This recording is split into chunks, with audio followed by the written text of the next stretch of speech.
Hello, everybody, and welcome to Grooming by Jennifer at Barkin Barber. Today, I will be grooming a poodle, and her name is TeeTee. Here she is. I'm gonna get her out. And then I'm gonna take her to the table.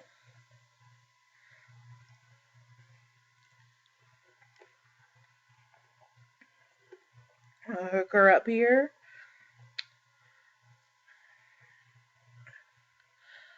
All right. Her coat is pretty dirty.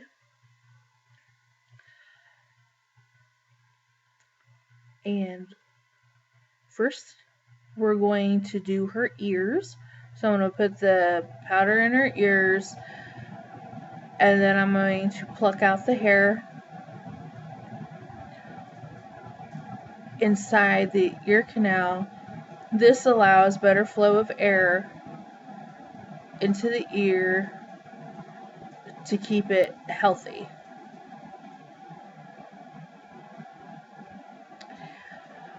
Here you see me moving the hair away from the ear canal, because when you go to pluck, you don't want to get the hair on the outside of the ear because that's painful. The inside of the ear doesn't hurt.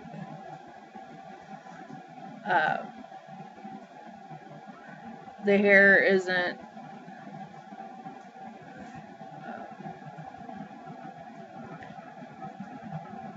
just, the hair comes out pretty easily is what I'm trying to get at inside the ear canal. But the skin outside of the ear canal is not used to plucking, so we don't want to pull that.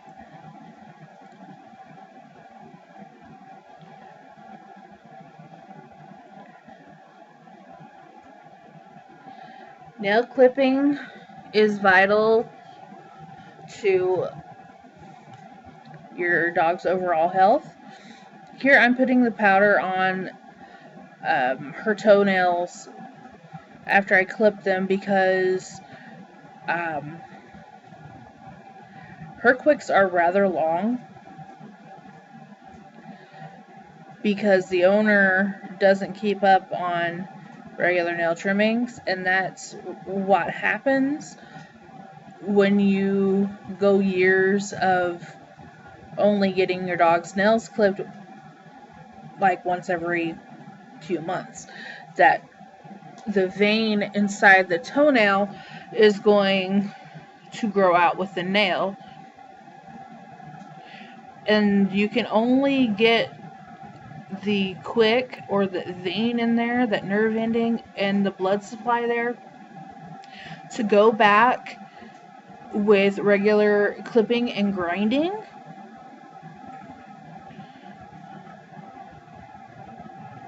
And so when you have the quick that grows out with the nail,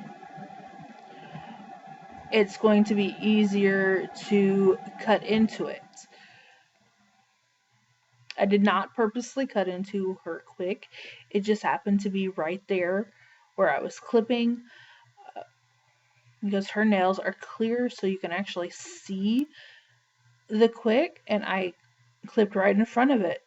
However, this is how I do all of my dog's nails clipping that have the clear nails, because typically that the white part right in front of the quick is not going to bleed. However, hers grew out with the nail, and so a little bit of that quick got over into the white space where it's usually clipped off. So I had to put the powder on there just to make sure it didn't bleed.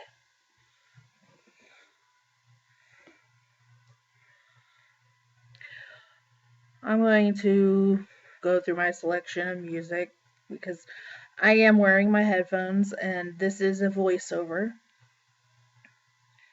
I find it easier to do the voiceovers because when I'm grooming, there's a lot of noise in the background, and the camera doesn't like to pick up on my voice. I got an older GoPro, so the camera and the audio are not the best, but I'm not a professional video person. I am doing this just to have something for myself to look back at after I film the grooms. I want to use these so I can look back at them and see what I did or how I can improve or show it to somebody else who can um, just, I'm always trying to find ways to make myself better at my job. Anyway, we are now in the tub, and the shampoo I use is a puppy tear-free hypoallergenic shampoo, which can be used in all crevices of the body, the rear end, the face, the ears. It is by Best Shot. It's called Sentiment Spa.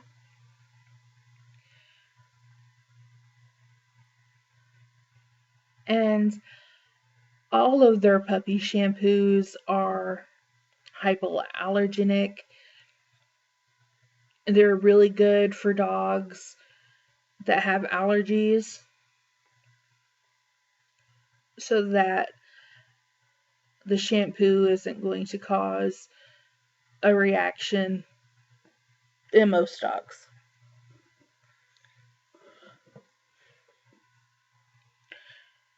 However, you can always have that one dog that is going to have a reaction no matter what you do. Be it that there's already bacteria on the skin, or maybe they have some parasites, or their skin is just sensitive to everything, or they have major severe allergies, or even maybe a yeast infection going on. And any kind of moisture or whatever can feed into bacteria and feed any kind of infection. So it's rare that the hypoallergenic shampoo cause any issues with a dog.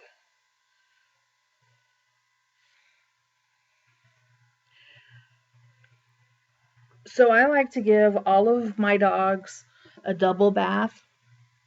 This is just to make sure they're nice and clean. The first bath, I use more shampoo with, and I rinse it, but I don't rinse it extremely thoroughly.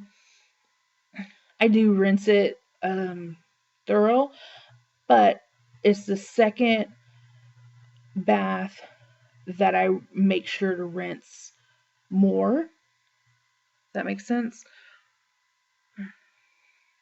Because that second bath is the double insurance that the dog is going to be clean. And it's very rare that I can't get a dog clean with just those two baths. But some dogs do come in extremely muddy or dirty, or maybe they have fleas or something, and they might require a third coating of shampoo or a third bath, or even fourth or fifth. It just really depends on the dog.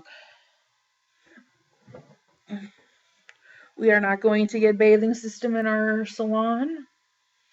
We we have a lot of groomers, and none of us are going to buy a really big expensive bathing system when maybe the next groomer doesn't want to use it.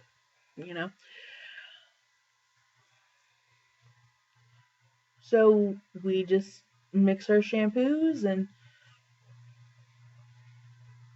it works. Maybe not the most effective time saver, but anyway, as you just saw me do, I put ear cleaner in her ears because I do not use cotton balls to clean ears. I know a lot of groomers will disagree with me, and that's okay, and a lot of owners will probably disagree with me too.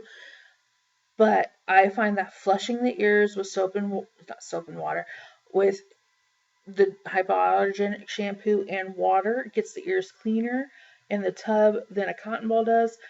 And by putting in the ear flush afterwards, it dries up any moisture that would be inside the ear because of the water and shampoo. I do not have any dogs with ear problems caused by the shampoo. And actually, I find that on all of my request dogs, they don't have any ear issues at all. And I flush everybody's ears. And now you know.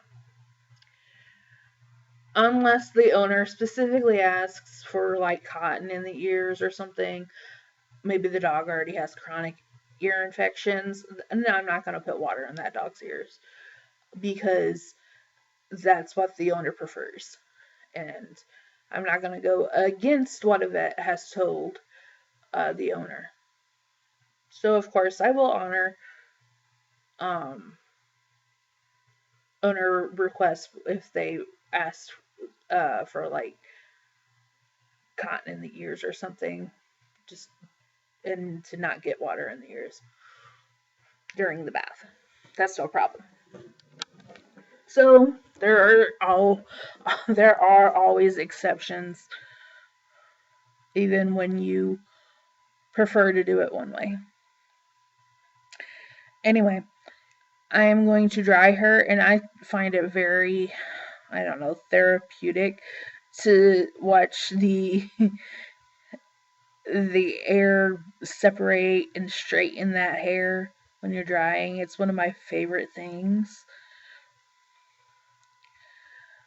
Um,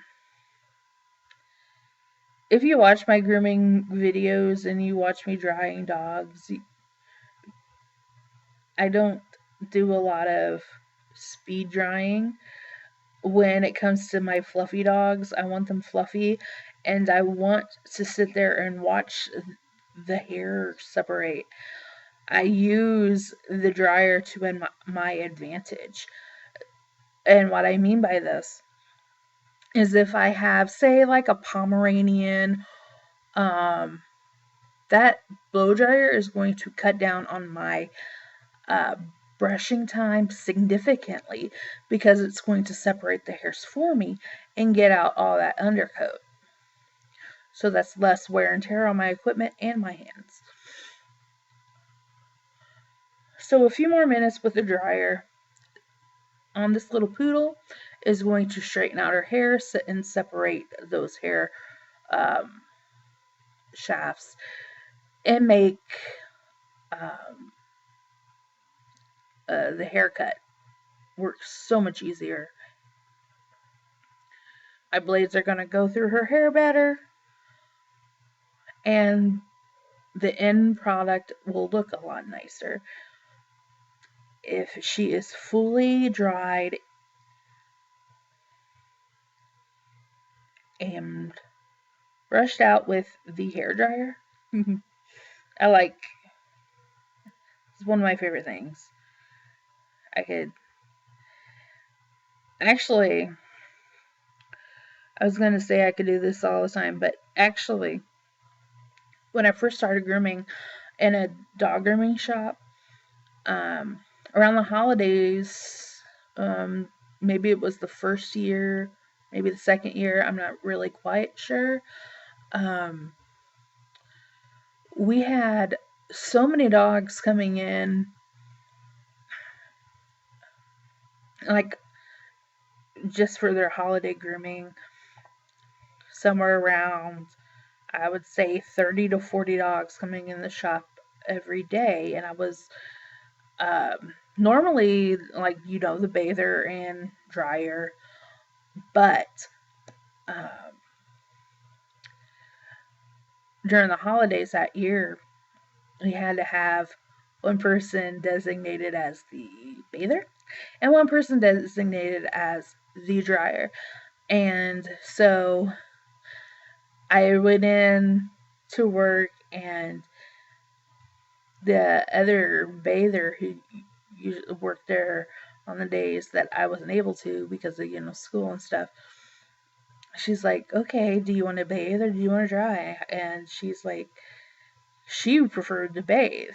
So I was like, yes, I get to dry. So when I was drying the dogs or whatever, uh, I just, I was always fascinated by how this dryer system worked and how the dogs reacted to it, and just figuring out a way to make the dogs comfortable with this big, scary, loud burst of air coming their way. As you can see, this dog is fine for blow drying. A lot of my dogs are fine. Oh, look at her. That's Winnie, the little Pomeranian there in the first kennel. I groomed her earlier today. Um, she's so cute. I didn't videotape it, but maybe next time. Anyway,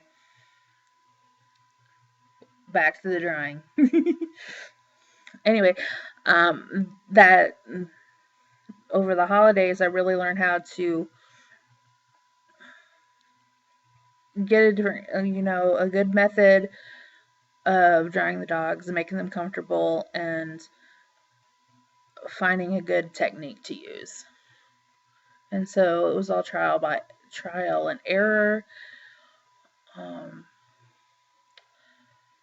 But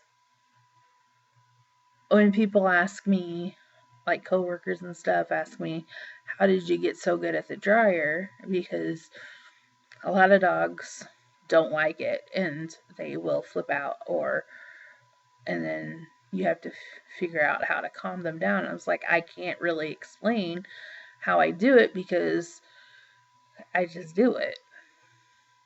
And it's been forever ago since I taught myself how to do it. So it's really hard to explain to other people. They just have to watch and observe. It's all in the handling and having the patience to figure out what the dog is going to tolerate. Normally, you wouldn't go over a dog's head with a cone on like that, but she did. She seemed to be okay with it. You never blow it directly into their eyes or into their nose because it can make breathing difficult. Just imagine, like, if you were like going down the highway and you're sticking your head outside the window and all that air is coming and bursting into your face, and it makes it hard to breathe. So if you put that directly into a dog's face,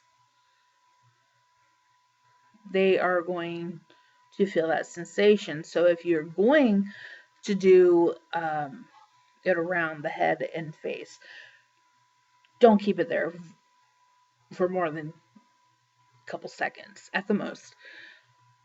Or the best way to do it is actually to remove the cone completely, especially if they're protesting or like my coworker came in and gave thumbs up to the Pomeranian for some reason. I think he likes how cute she is. He can be pretty funny. Anyway, drying is it's not something that a lot of people, even groomers, master. Or so, like, you have your groomers, and then you have um, people who will cage dry a lot. Um, if you look at their dogs, you can, and you get that eye for it, you can probably tell which dogs were blow dried fully or they were dried in a cage. It makes a huge difference in what the dog looks like after their haircut is done. See there, I am taking the cone off so I can do around her head more. She's not really liking it when I'm using it around her face. So I'm not leaving it there for that long. And I ultimately decided to stop using the dryer around her head and let her dry in the kennel for that little spot around her muzzle and under her little chin, because she started to be like, yeah, I don't like this, and she's a little older, so I don't want to push her. So yeah, that's where I was just like, okay, this is good enough. Where it mattered is dried. That face hair is so short um, that it's not going to matter if it's totally fluffed out anyway. A little brushy brush and it'll look fluffy. Last time I gave these dogs a clean face, which means I shaved it completely, like, a shaved poodle face. But today their owner wanted a little bit of hair left on their faces, so their face hair isn't that long to do a full what do you call it, donut muzzle or donut mustache. That little white poodle there is TeeTee's brother.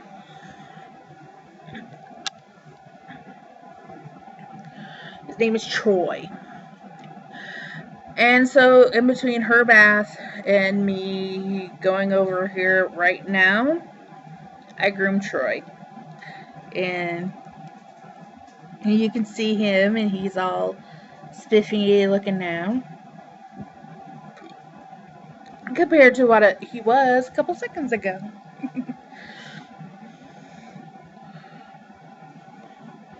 So now she's completely dry because she's had her little, I'd say it took me about 50 minutes or so to groom Troy. So that's plenty of time for her to dry her little face. Heck,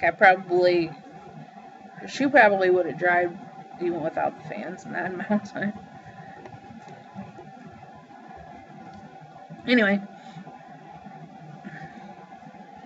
Winnie has also gone home, the little Pomeranian. Sad. Sad but true. I have to let him go home. Anyway, I'm going to start on her sanitary. I believe I did her sanitary first. She's got her tail in the way.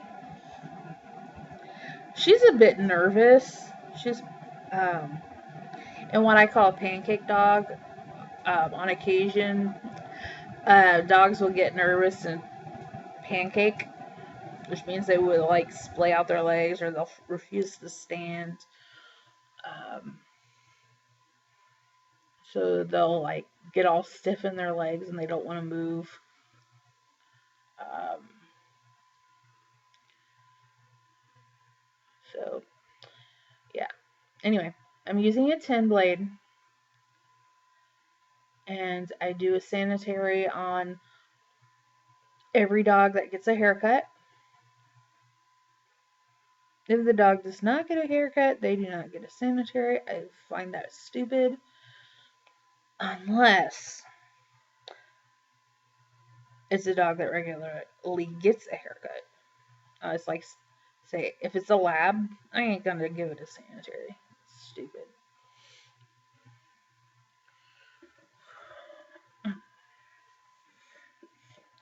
Short hair dogs, I should say.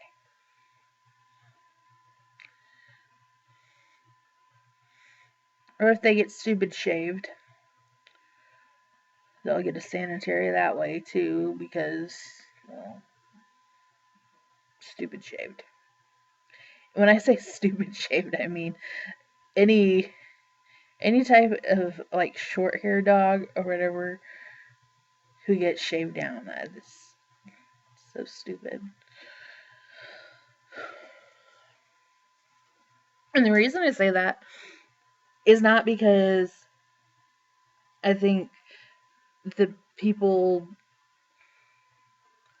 don't have a legitimate reason for it. It's just with a short haired dog, if you shave it, it's still going to shed. It's just going to be shorter. Unless it's still going to shed. It doesn't fix the problem where many people think it will. And that is why I will tell them that before uh, I shave the dog. However, I will go ahead and shave it if that's what they want. They know that it's not going to help. They know about it could ruin the coat. And the first thing is it an inside dog? Because if it's an outside dog, I'm not going to do it. If it's an inside dog, I will do it because they're going to stay inside. It's temperature and climate controlled indoors. But if it were an outside dog and it was like the middle of summer or something, I'm not going to shave a short-haired dog because they'll get sunburned. Or if they stay outside in the winter, not good either because they'll get really cold.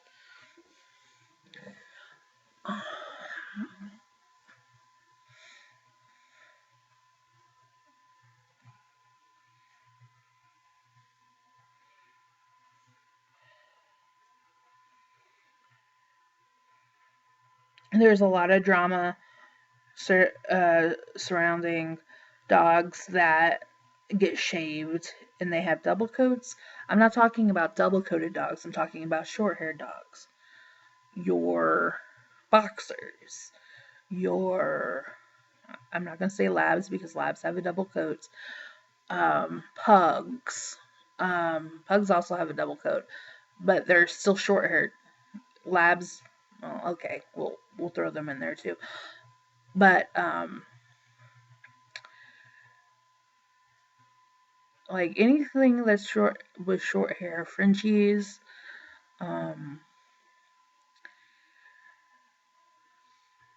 lost my train of thought. But those type of dogs, Jack Russells, Beagles, they have short hair, and it's not beneficial to shave them because of the shedding.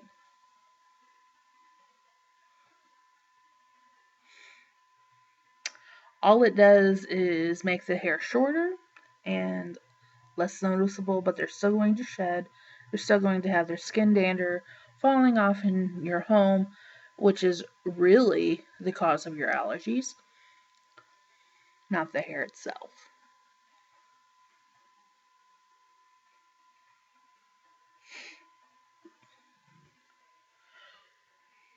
Heck, you could be allergic to yourself if you're because your skin particles are falling off every day, and your strands of hair are falling off too. You're not hypoallergenic either, and neither is any dog, not even a poodle. They have skin, and their skin cells come off and cause dander and dust, just like yours.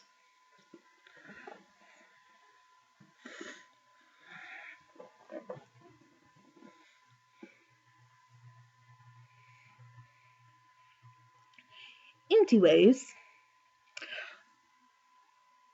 this dog gets a number 3 blade, which is roughly about a half an inch.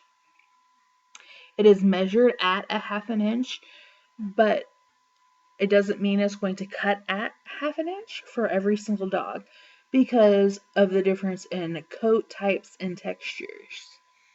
A poodle is going to cut more closer to the half an inch than, say, a Yorkie would. A Yorkie has really straight hair, typically. Not all of them. Some of them have that cottony stuff, or some even wiry, but it's supposed to be silky and straight, straight hair. So if you run a 3F blade, which you probably shouldn't do on a Yorkie, not gonna say probably shouldn't, you definitely shouldn't do it on a Yorkie that has a silky coat, a proper silky coat, because it's gonna look choppy and ugly, and let's face it, it's not gonna leave it at half an inch. Your best bet for a Yorkie, if you're going to leave it half an inch, is to use a number 2 comb, um, uh, under a 40 blade or 30, or you can take your half comb in reverse if you are specifically wanting it to be an inch long or half an inch long.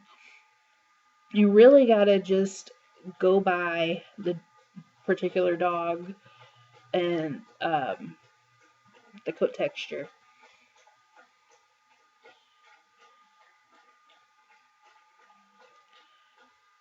A poodle will most likely, if it's properly dried, because that hair is going to stick up more, it's going to cut more to the half an inch, which is the length that I'm wanting for these guys.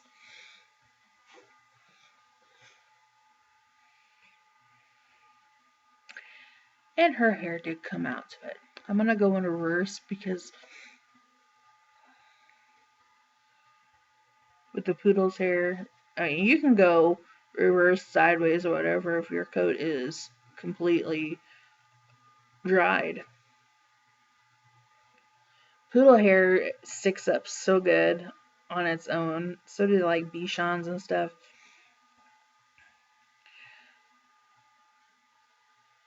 So I really like working with their coats. It takes out a lot of the guesswork.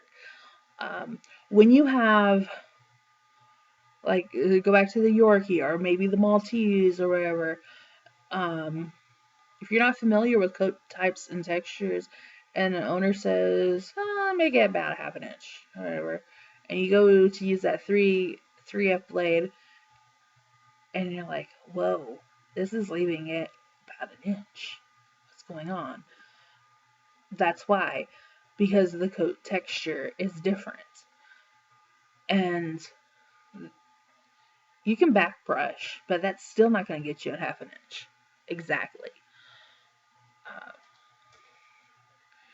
your best bet is to go with a guard comb in that situation. Which guard comb? Depends on the dog. She does have some mats up under her armpits, or they are coming out just fine with this blade. I just go over it a couple times just to make sure that all the hairs are trimmed.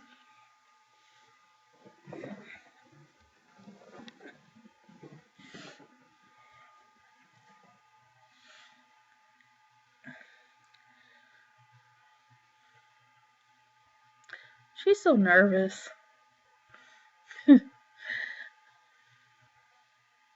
But she has to stand up. Otherwise, we're not going to be able to cut her little hairs. Are we, Kenji? I got my little Kenji right here. He's sitting here wagging his tail. I'm sitting at home right now doing this voiceover. So, and my little doggy here, my little soda, and watching back what I did today, which is kind of weird, but I'm kind of starting to get used to looking at myself working. Yeah, it was a little weird at first, but that's alright. I'm not actually looking at myself. I'm looking at my hands and my clippers. And just seeing how I'm grooming the dog in front of me. Hey, puppy. Sit.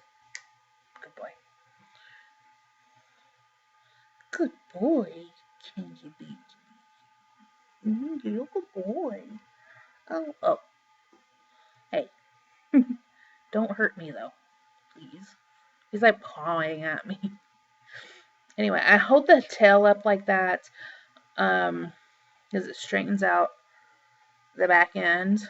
It makes the cutting edge smoother. I also hold up the opposite leg to what I'm working on because I find that it helps the dog to keep their opposite leg, the leg that I'm working on the table.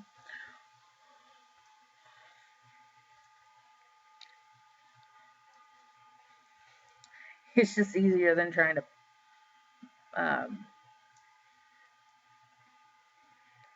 pick it up or work on that leg while it's down on the table. Saves a bunch of time and headache. And also, it keeps the dog from wanting to move the leg, which also saves time. What are you doing, Kenji? Sit. Good boy.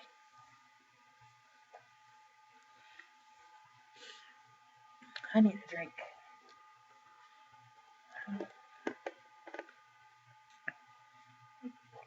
She's doing very good. Even though she's nervous, she's still pretty good. Let's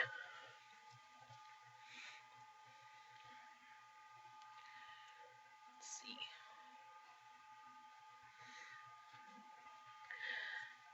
The chest area and in between the front legs can be a little tricky, so I typically have to go over it a few times just to make sure that all the hairs look even, and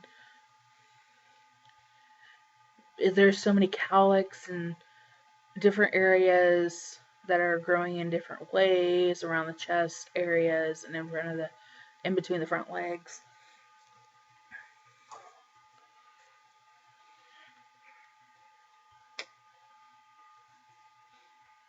These dogs will look so cute with longer legs. But they're not my dogs.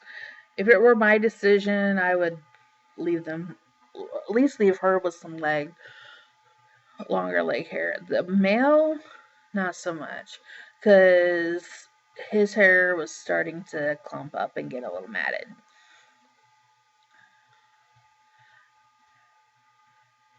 So she would do well with a little bit longer leg.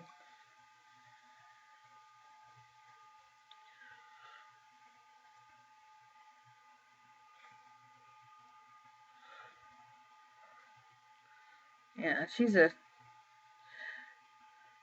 pretty good. I think it did have some difficulty, yeah, with her for that last little bit of leg hair. But just a little bit of pulling back on the leg. I think it may have been the way that the leg was being held when I went to go and get the hair. Maybe it was just uncomfortable for her, which is, yeah, it was probably that way because now that I look at it, she did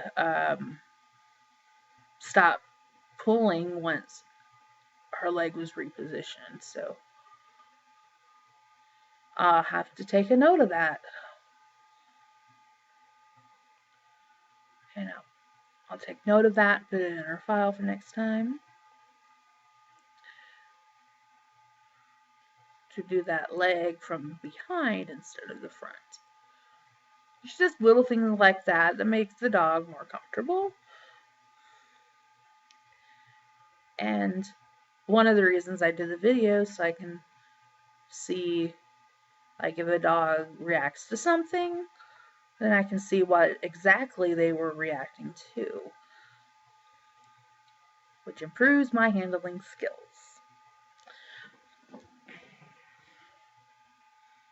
So, yeah. Even if nobody watches my videos, I still watch them.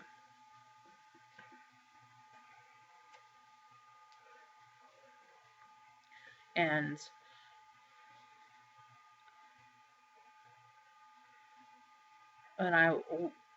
because I'm watching the videos back, it makes I can improve upon what I'm doing. And it's just fun. It's fun to see these. It's kind of weird to watch it with no sound, though. Because I was there. I mean, I have my headphones on, but I could still hear the dogs barking in the background.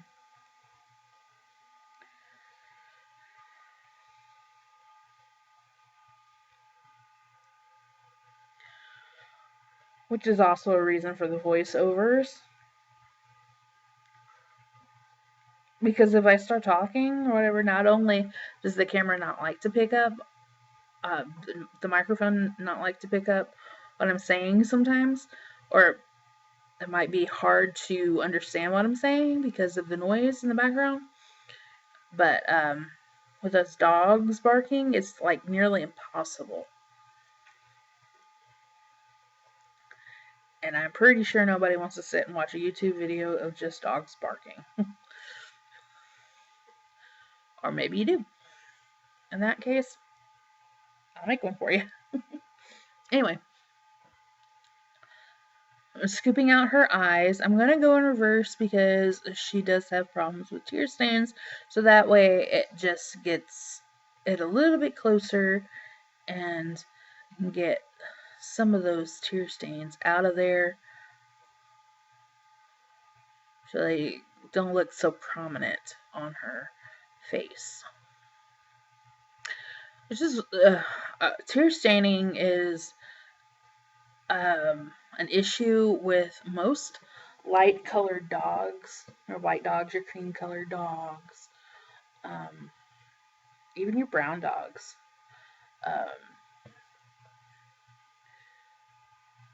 Tear staining usually it's just like the secretion from the tear ducts. And some dogs have very colorful secretions. Some people may think it's because of diet or what they drink, which could be the case. I've never really researched it, to be honest. Anyway, with these two dogs, I'm going to do a poodle face on them, but I'm not going to shave it all off. And I'm using a number 7 instead of a number 10 because I don't want the hair to be really close to the skin. They requested hair be left on their head and face.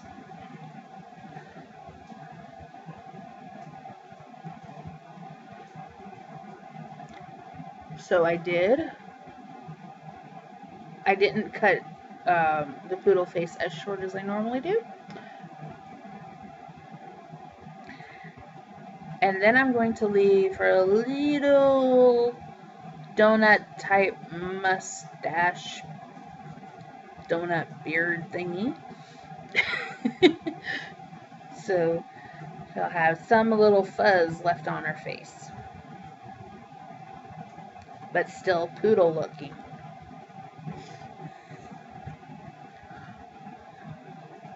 She's gonna get a top knot.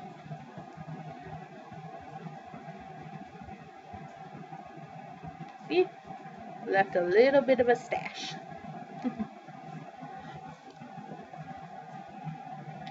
um, as it grows out, it'll look better. Look more like a donut than it does now. These little things are always fun to do because most people just want the round head or they want a clean face. Hardly anybody wants the little donut mustache. So I seized the opportunity when he said, leave some hair on the face. It's like, oh, okay, we'll do this.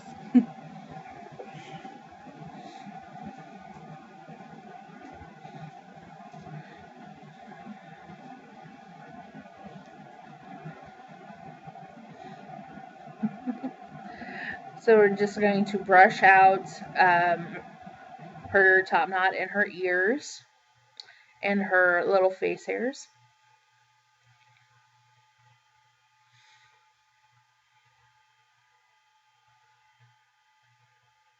It doesn't really have anything in the way of matting. Just a couple little hairs sticking together. Maybe the start of some matting, but it was not matted.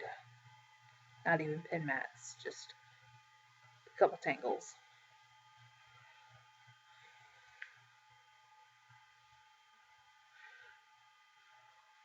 Anyway, once I get her all brushed out,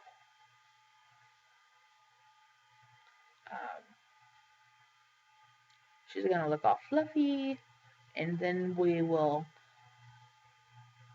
start working on her top knot.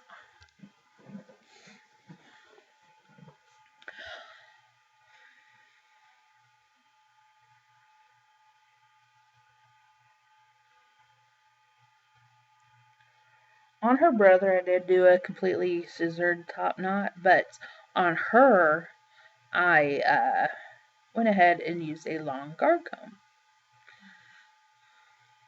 Because she's kind of got a floppy little top knot. Not exactly the easiest to scissor. So I'm going to go with a E comb, which measures about 1 inch. So I'm just going to take it in reverse and width and side to side in all different directions just to make sure that the entire head is the same length before I shape it with my scissors.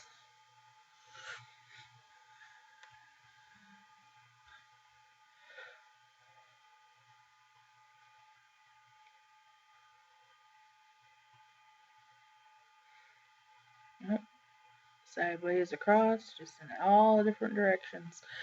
Because, like I said earlier, a poodle's hair sticks up, so no matter which way you go with your clippers, it's going to be about the same length, regardless.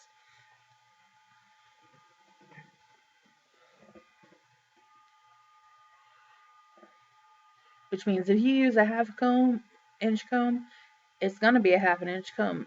So keep that into consideration because with a poodle, you're going to want to leave it a little bit longer on their head.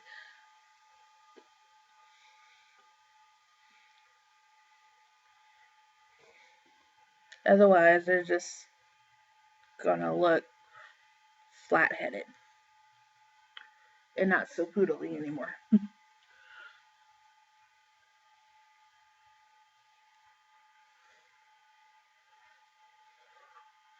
So I'm going to shape up her top knot now.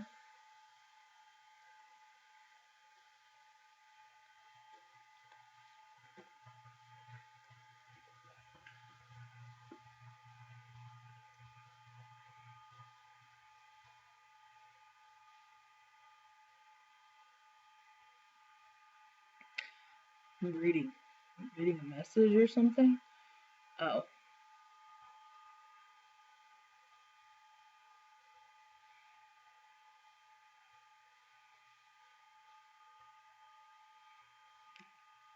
Okay. All right, back to it.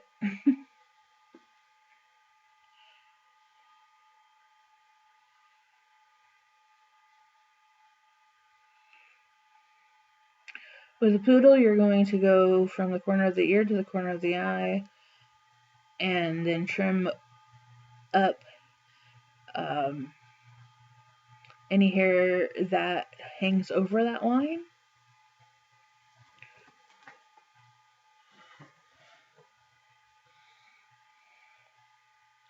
And then you're just going to shape it into the top of the head. Be very careful around the eyes, obviously. Same on this side. Corner of the ear, corner of the eye. And then you're going to shape it up a little bit. Any hair that hangs over that line, you're going to shape that up and make it more round. Being careful around the openings of the ear. Flip the ear back over. I'm going to take that same line into the top of the ear and into the back of the head. Then you blend in the back of the head into the neck. We usually leave about 2 fingers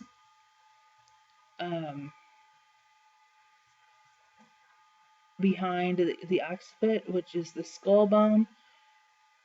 When you're blending into the neck, when you leave that hair there, it makes it easier to blend. But with a short pet haircut, it's going to be a little bit more difficult to blend anyway. So just take that into consideration.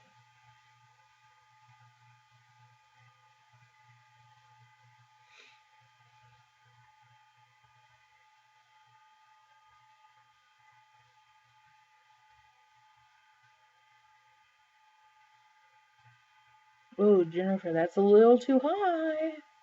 Look down. Look down. Can't see what you're doing.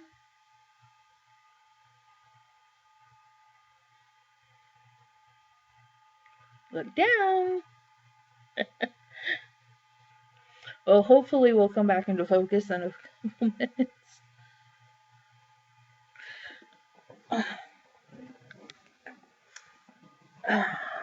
Well, I can tell you what I'm doing. I'm just continuing to shape up her head.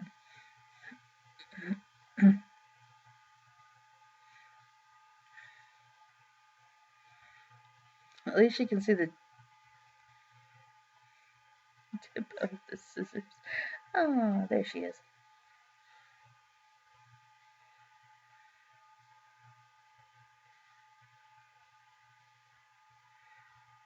Just be careful around the eyes.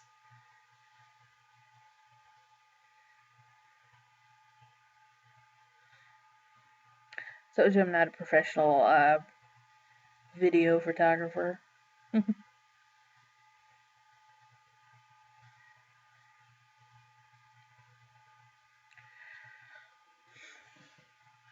Alright. It's getting old. Look down. Or sit down. Do something. Let's see.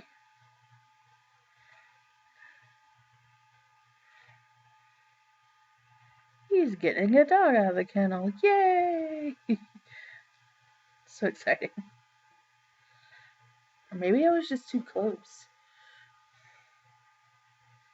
Anyway, just shaping up her head.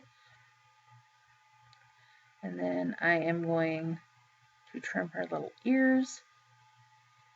And then her little mustache. Alright, move on. It looks good.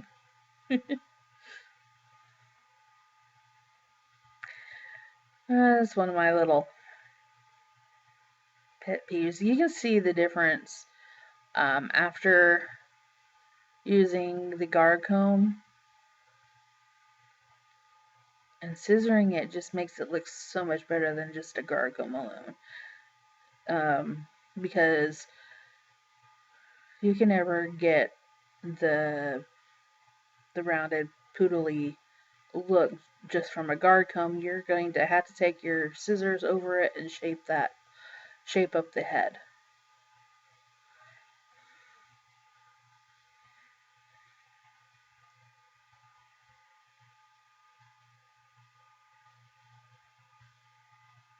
I'm kind of straightening her up because she wants to keep looking down.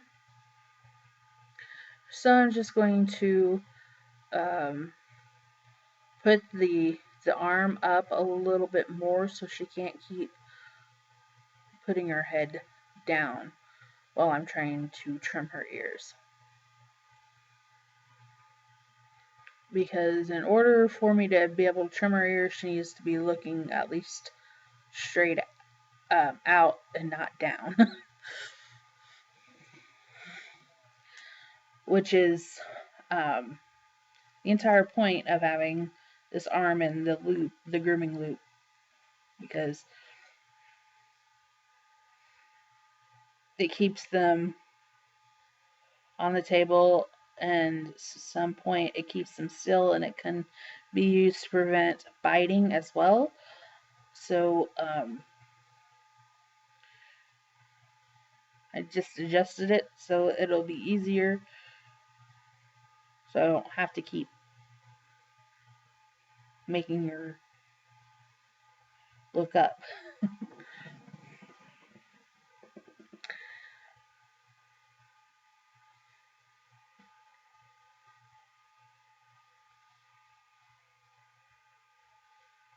Okay, so now I'm going to trim the hair around her little mustache and her top lip and get any hair that is going into her mouth from in front of her lips, and that way when she eats her food or drinks her water, it's not going to get in her food and water, and the hair is not going to go into her mouth and cause, just crusty stuff building up outside of her mouth from the hairs.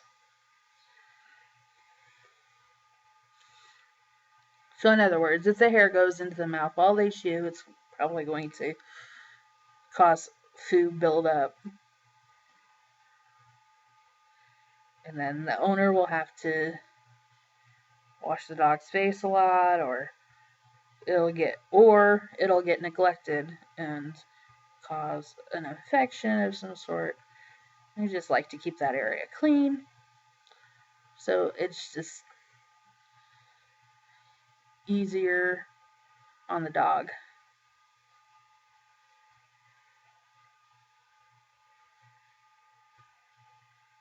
and the owner.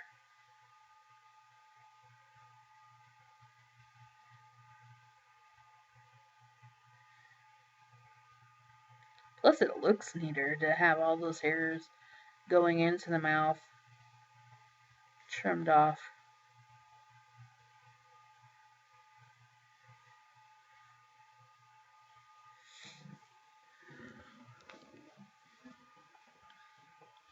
She's a good little sport.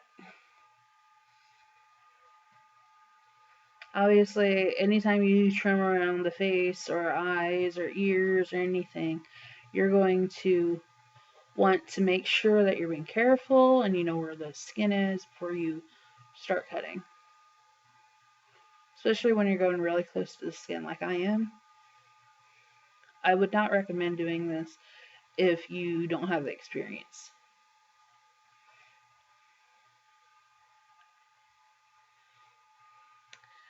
In which case,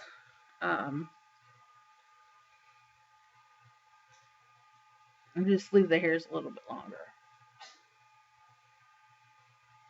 It's fine.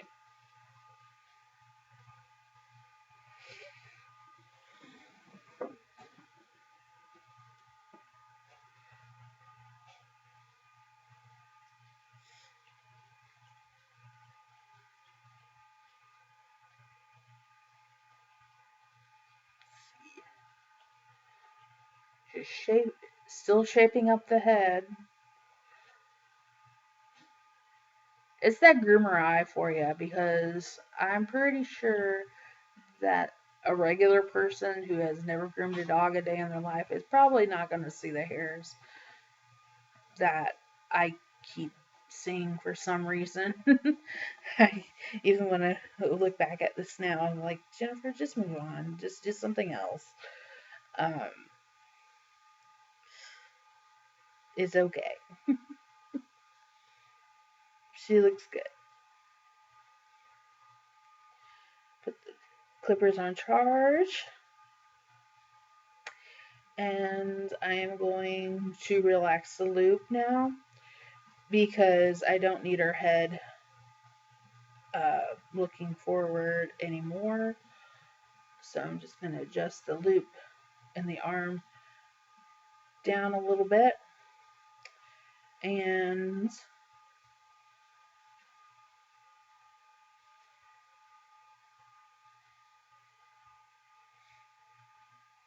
we're going to trim up her little footsies.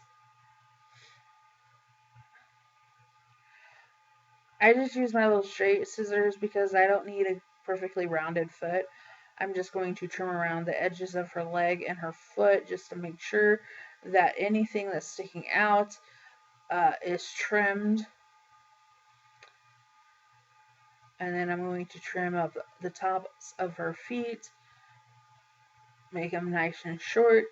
That way she won't start getting little tiny mats in between her toes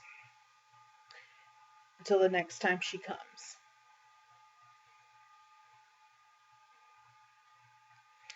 Same on this leg. Her little leg curves there.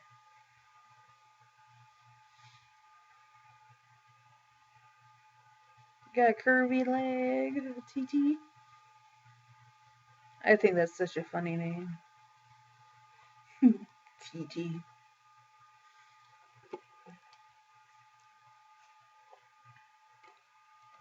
It's cute.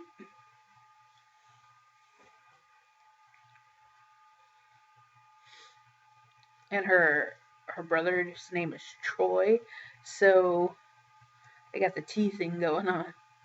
T and T. Not T and T. T and T. Okay.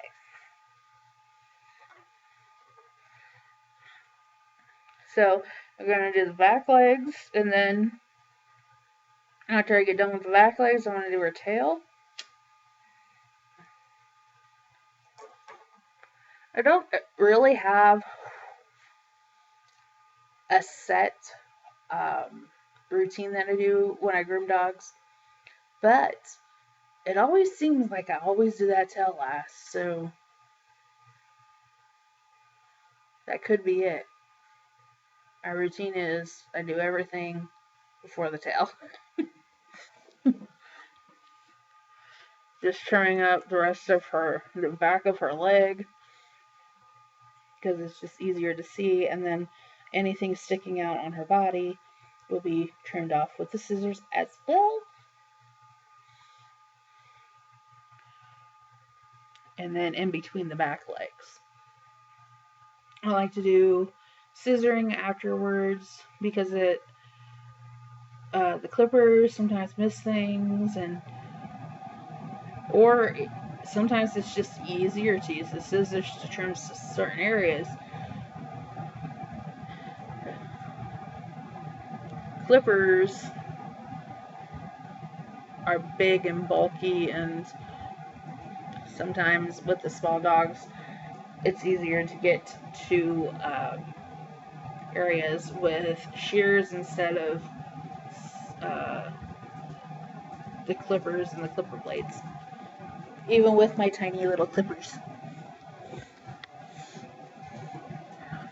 that I did not use on this dog, so I don't even know why I just said that. I used my big clippers on her.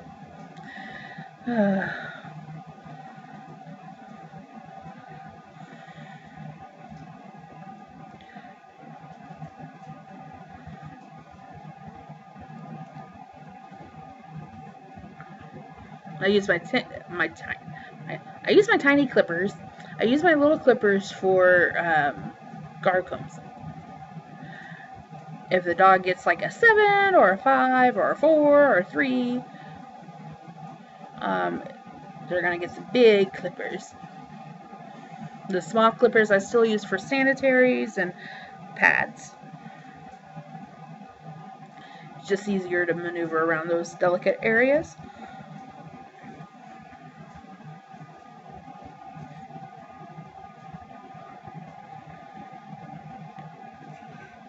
My dog is chewing on a candy cane toy. He does not know it's not Christmas. Anyway, running the brush over her. Brush out her tail. And now I am going to just trim off the end of the tail. She doesn't have much in the way of body. So it's actually kind of hard to get an actual poodle tail on her. So I'm just going to leave it like it is. Because if I try to turn it into a circle, it's still not going to happen.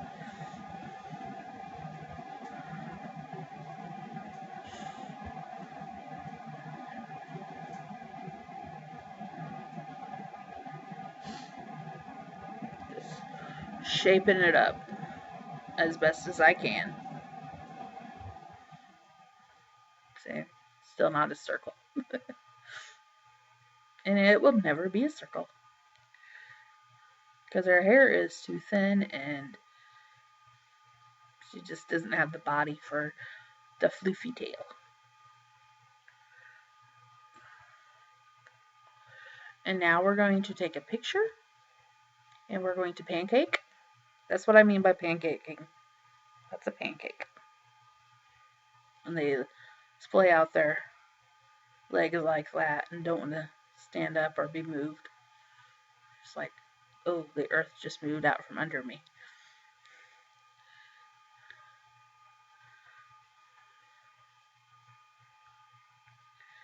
So I'm going to try to get her picture taken.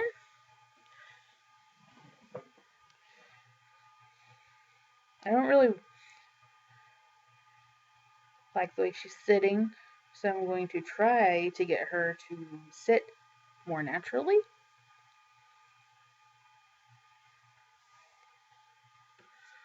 I put my hand up because a lot of times the dogs will just follow my hand and look at me. If that doesn't work, then I make silly noises. I did notice that when I'm taking the picture that the leg needed to be trimmed a little bit more, and also I think a little bit in front of her eyes. Needed a final snippet. And I'm going to take her picture again, and I believe that she is all groomed. So now we're going to go straighten that leg up, girlfriend. And I believe we have success. Yep. Successfully got a picture of her. Now for a little spritzy. And we're all done.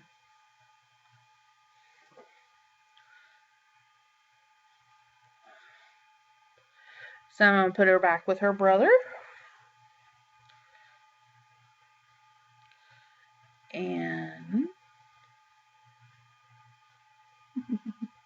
a little black poodle next to them.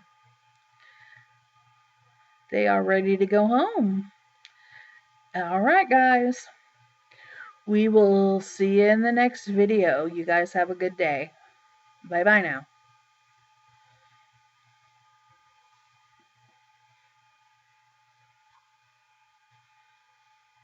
Please like and subscribe for more grooming videos.